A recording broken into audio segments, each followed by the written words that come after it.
Chosen one. Let me ask you something. Is the life you're living today the life you once dreamed about? Don't answer too quickly, because something strange happens to almost everyone. When we're young, we dream about freedom. We dream about building something meaningful. We dream about creating enough wealth to stop living in fear. We dream about becoming someone our family can be proud of. Then life happens. Responsibilities replace vision. Survival replaces purpose. And one day, without even realizing it, we stop asking, "Am I building the life I wanted?"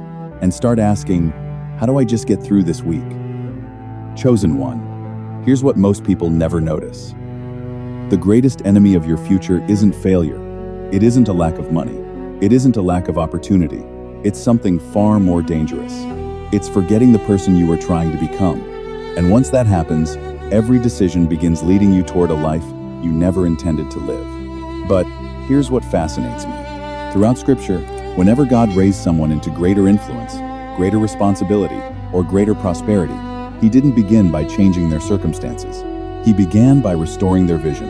Joseph had to remember the dream before he could stand in Pharaoh's palace. Nehemiah had to remember Jerusalem before he rebuilt its walls. David had to remember his calling long before anyone placed a crown on his head.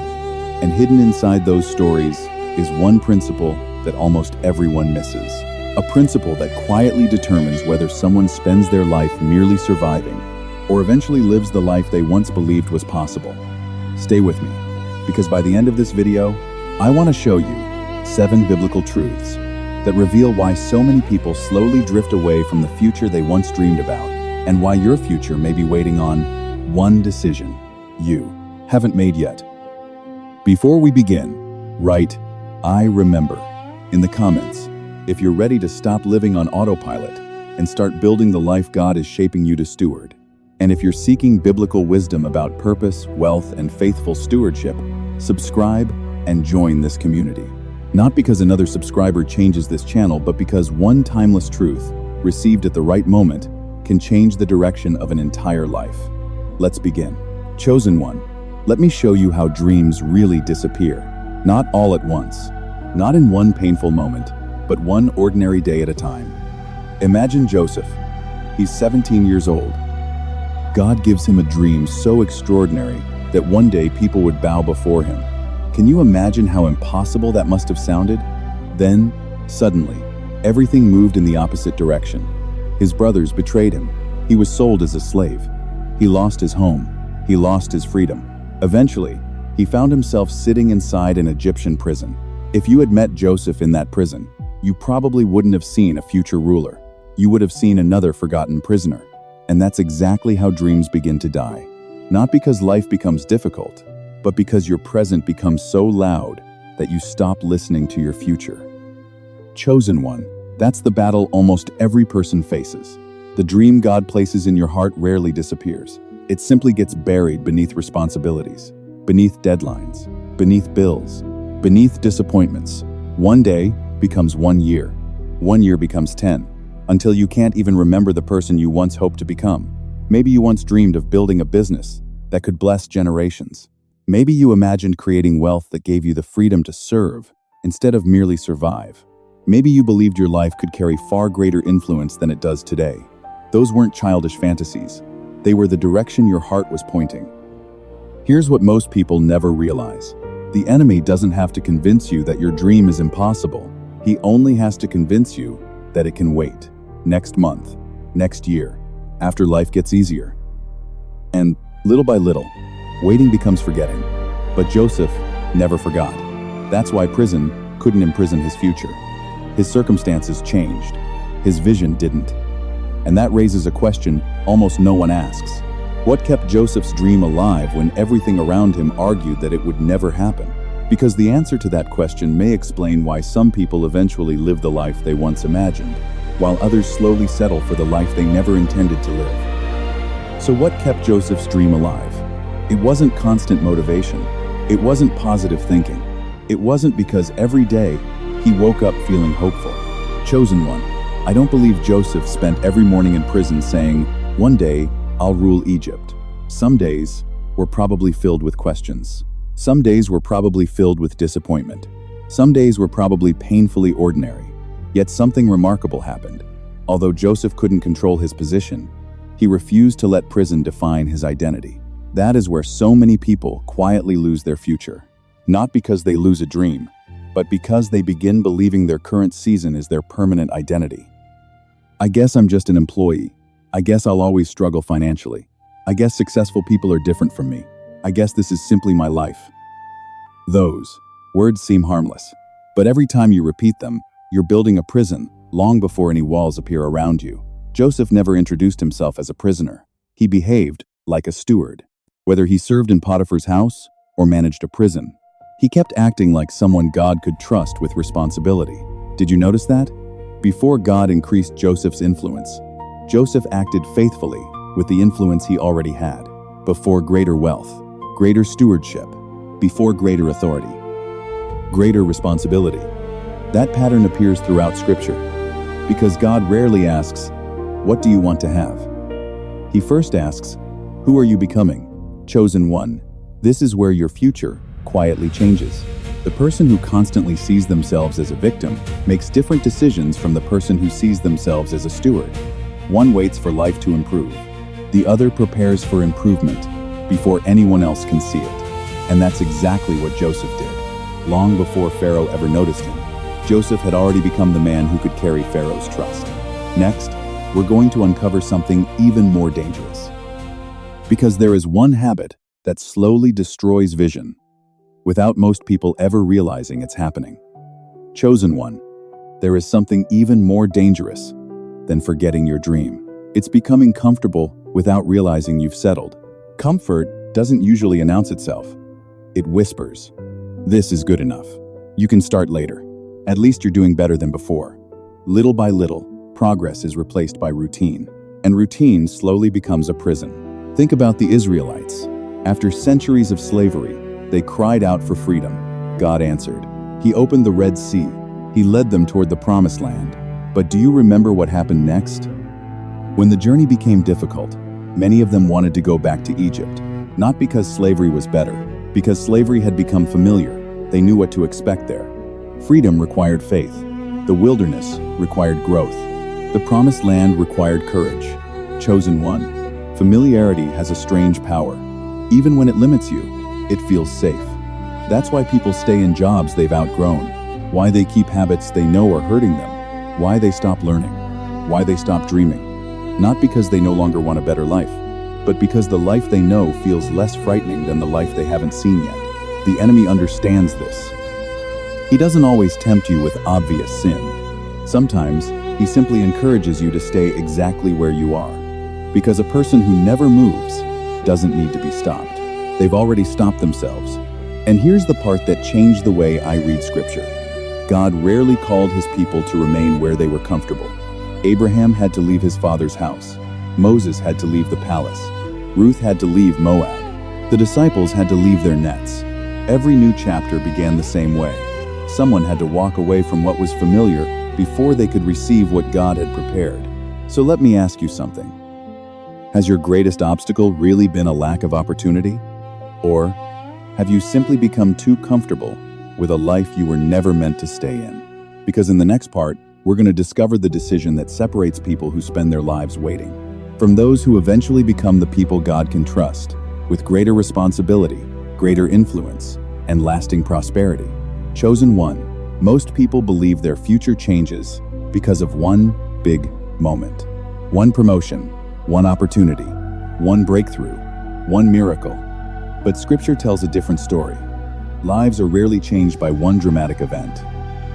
They're changed by thousands of small decisions that nobody notices. Look at Joseph one more time. People remember the day Pharaoh promoted him. Very few remember everything that happened before it. No one forced Joseph to work with excellence in Potiphar's house. No one forced him to serve faithfully inside a prison. No one promised those choices would ever be rewarded. He made them anyway. Why? Because Joseph wasn't preparing for a position, he was preparing himself. That is one of the greatest principles of biblical prosperity. Your future is not built when the opportunity arrives. It's built long before the opportunity knows your name. Think about David. His greatest battle wasn't Goliath. His greatest battle happened years earlier, when nobody was watching. Every lonely day protecting sheep, every lion he refused to run from, every bear he chose to fight. Those ordinary moments were quietly building the man who would one day stand before a giant. Chosen one. This is where many dreams quietly disappear. People wait until the opportunity arrives, before becoming the person that opportunity requires. But God usually works in the opposite direction. He prepares the person first, then he releases the opportunity. Because opportunities can open doors. Only character can keep them open. So perhaps you've been asking the wrong question. Instead of asking, when will my opportunity come? Maybe ask, if it came today, would I already be ready? Because tomorrow's life is being built by today's hidden decisions. And in the next part, we're going to uncover why this principle matters so much for wealth. Because according to Scripture, God doesn't simply bless people with more. He first asks whether they can faithfully carry more. Chosen one. Here's the mistake that keeps millions of people waiting for a future that never arrives. They believe wealth is the reward. According to Scripture, it rarely is. Wealth is usually the responsibility. Think about Joseph. Why did Pharaoh place the wealth of an entire nation into Joseph's hands? Was it because Joseph prayed the longest? Because he suffered the most? Because he wanted it badly enough? No. Pharaoh trusted Joseph with Egypt because Joseph had already proven he could be trusted with much smaller things. First, Potiphar's house. Then, a prison. Only then, a nation. Notice the pattern. God never rushed Joseph toward greater resources. He kept increasing Joseph's responsibility. And every time Joseph proved faithful, his influence expanded. His authority expanded. His resources expanded. Chosen one. Perhaps we've been asking God for the wrong thing. We ask for more money. God asks whether we can faithfully manage what we already have. We ask for a bigger business. God asks whether we solve today's problems with excellence. We ask for greater influence. God asks whether we serve the people already in front of us. Because, in God's kingdom, prosperity is rarely separated from stewardship. Jesus said, "Whoever can be trusted with very little can also be trusted with much." That wasn't just a lesson about money. It was a principle about life.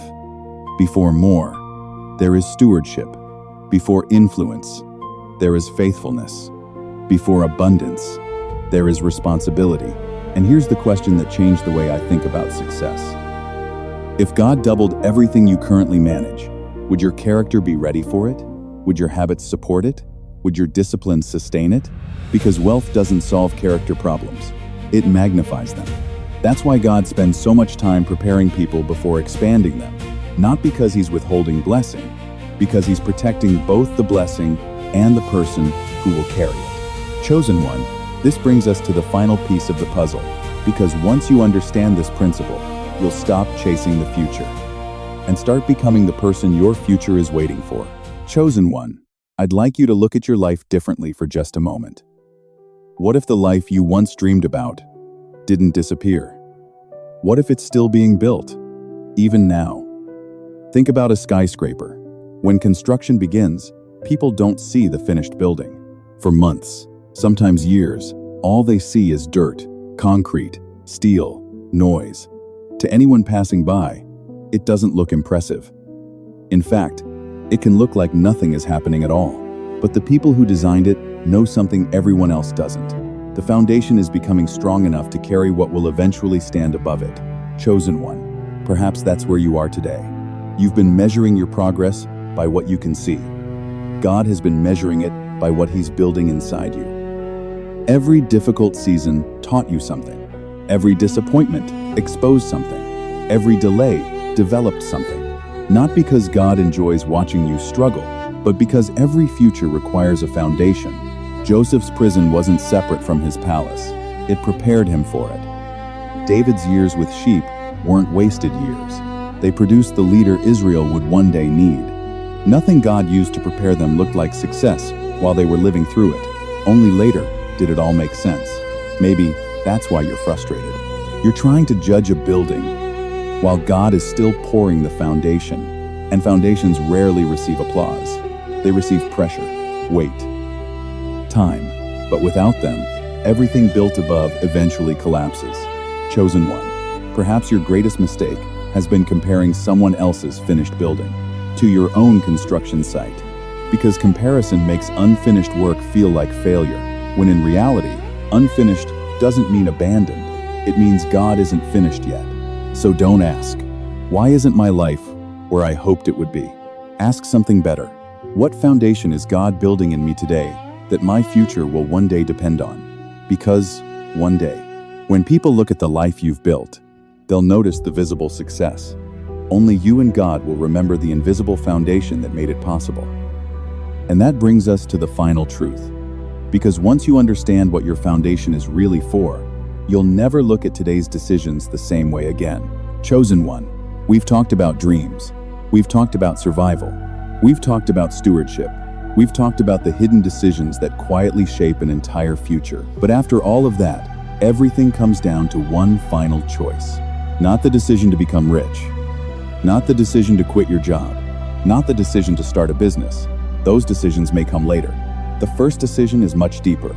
Will you remember who God is shaping you to become? Or will you continue becoming whoever your circumstances tell you to be? Because every day, one of those voices is winning. Your circumstances say, play it safe. Don't expect too much. 2.